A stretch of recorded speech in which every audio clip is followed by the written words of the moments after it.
అవకాశం దొరికినప్పుడల్లా నా కారు కింద పడతానని దేవుడికి ఏమైనా మొక్కుకున్నావా? ఎప్పుడు చూసినా వచ్చి నా కారుకి తగులుతావు. అయ్యో ఏమైందమ్మా? ఈ గాయం ఏంటి? ఇది అయ్యో చాలా రక్తం పోయి ఉంటుంది. ఒక్క నిమిషం ఉండు. ఆపు. నువ్వంటేనే అసహ్యం అంటే నీ చీర కొంగు చించి నా తలకు కడతావా?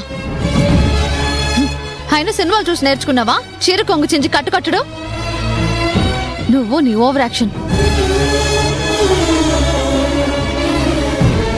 నేను నిన్ను ముట్టుకోను గాని నీకు ఆ దెబ్బలెలా తగిలాయమ్మా?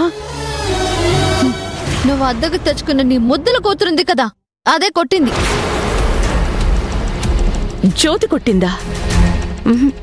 నేను నమ్మను. నీ నమ్మకాలతో నాకేం పనిలేదు. నన్ను కొట్టి నాకు సిద్ధుకి బలవంతంగా పెళ్లి చేయాలని చూసింది.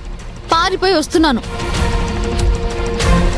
నీ కడుపును పుట్టకపోయినా నీది నీ బిడ్డది ఇద్దరివి క్రిమినల్ బుద్ధులే. శ్రావ్య, అనవసరంగా నోరు పారేసుకోవద్దు. అబ్బో, కోపం వచ్చింది మేడం గారికి. నేనేం తప్పన్నాను? నువ్వేమో రాజీవ్ తండ్రిని చెల్లిని చంపావు. ఆ జ్యోతేమో ఇలా కిడ్నాపులు చేస్తుంది. సరిపోయారు ఇద్దరు. ఇద్దరు పని చేయండి.